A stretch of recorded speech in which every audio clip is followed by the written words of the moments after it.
Well, let's stay with this story. The economic freedom fighters are threatening legal action over reports that South Africa is planning to offer tech billionaire Elon Musk a special workaround to BEE laws. The party says the decision is unconstitutional and will compromise the country's sovereignty. Let's get some detail now on this, and we're joined by EFF spokesperson Snawo Tambo. Mr. Tambo, good evening to you, and thank you very much for your time. You ask a particular question in your statement, and that is that why is Elon Musk, who claims that there is a genocide in South Africa, why would he be so desperate to invest in a country such as that? Do you want to answer that question? Greetings, Xoli, and greetings to the viewers. I think it's up to him to answer, because he has been at the forefront of propagating the lie that there is a massacre and genocide of white people in South Africa in order to leverage preferential treatment and access to the South African market for his Starlink satellite company. So I think it is best placed for him to answer to us as to why is he so interested in running Starlink in a country that he says white people are experiencing a genocide in. Because if this deal that they are said to be making with Cyril Ramaphosa and the people who have gone there to negotiate with the Trump administration to sort of reset our relations passes through, one wonders whether Elon Musk is going to continue to propagate the lie that there's a white genocide in South Africa when his company is able to operate in South Africa. If he was a true humanitarian, if he was someone who was genuinely concerned about the well-being of Afrikaners in South Africa, he would be calling for sanctions on South Africa, he'd be calling for disinvestment in South Africa, but he's running a parallel campaign to install Starlink into a country that he claims is a genocide in. So it would be interesting to hear whether the negotiations in Washington will answer that question as well. Yeah. You also say that Starlink would represent a threat to the local tech industry and national security. Just bring us into the picture here. How is it a threat to the local industry, but also importantly, and perhaps quite prominent, is this matter around it representing a threat to national security? Look, I think the first part, Xoli, as it speaks to local industries, speaks to the fact as to there's no indication as to how many jobs the Starlink enterprise would create in South Africa. And one knows that it would be operating remotely and based in the United States of America as part and parcel of the Silicon Valley conglomerate of tech giants that operate from the United States of America.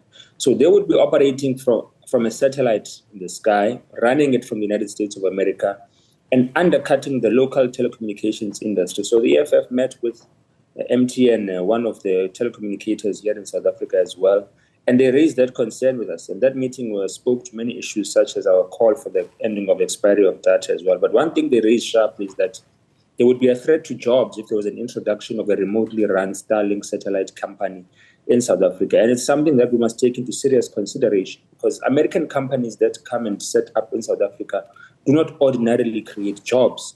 And there's no blueprint as to how Starlink would do that in South Africa. The second part, as it relates to national security, Elon Musk has been at the forefront of running a disinformation campaign that seeks to delegitimize South Africa's position of calling out Israel's genocide against the people of Palestine. So they want to say that we're committing a genocide so that our voice loses moral credibility to expose the genocide being perpetuated by Israel. So if someone of that stature, that nature, and who's been conducting such activities, and even recently there was exposés by American media outlets that he has manipulated the artificial intelligence function called Grok on the X platform that he owns to perpetuate the lie that there is a white genocide in South Africa. So if he can do that to instill a campaign against our nation, how much more when he's going to have access to our data through a telecommunications company and control our telecommunications sphere through a satellite? So that poses a national security risk that must be averted. Yeah.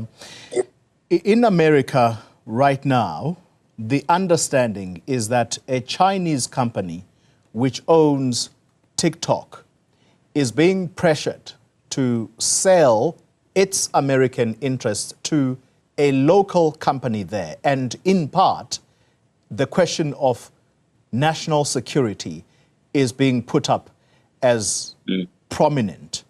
Why do you think that there is this double standard that in a country which says, like South Africa, which says there's got to be a local ownership of any international company that comes to set up shop here, and we've got to play by those rules. But in America, things have got to be different.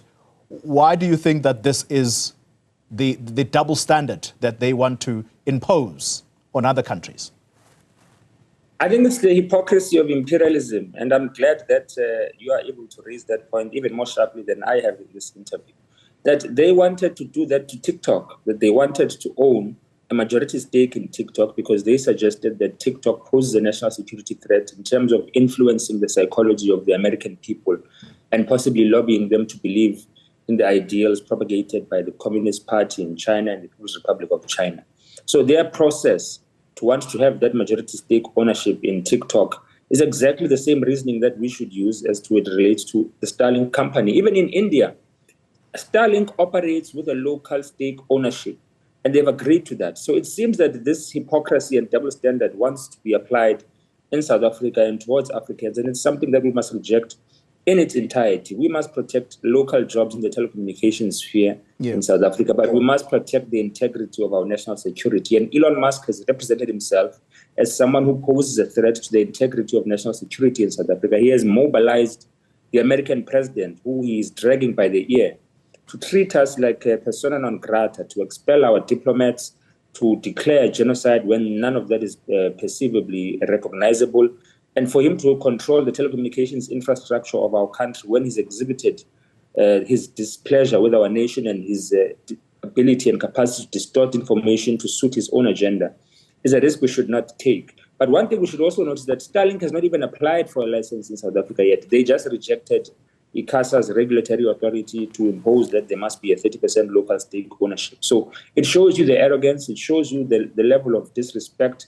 And we expect Cyril Ramaphosa to be disrespected there in the United States of America, and his positivity is going to prove meaningless. And he must not use that visit to renegotiate local legislation of South Africa. He doesn't have the mandate to do so. He doesn't have the power to do so. So the assurances he's made to Starlink, the assurances he might be making relates to the NHI, to the Bella Act, to the Expropriation Act, are meaningless because he doesn't have the powers to do so. And we will take legal action if he reverses any laws at the behest of Donald Trump's administration. I've got to put this to you, but I'm out of time.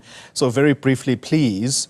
The president, speaking to journalists today in Washington, I'm talking about President Ramaphosa, he has given the assurance that he will not compromise South Africa in any way, shape or form. But as I speak to you now, we're running a breaking news that Elon Musk has once again repeated claims of racial exclusion.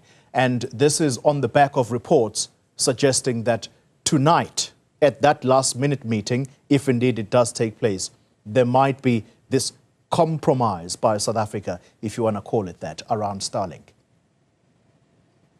Look, it shows you that Cyril Ramaphosa speaks with forked tongues. And Elon Musk is unfortunately correct if he thinks that his strategy of pushing propaganda of a white genocide in South Africa is working for him.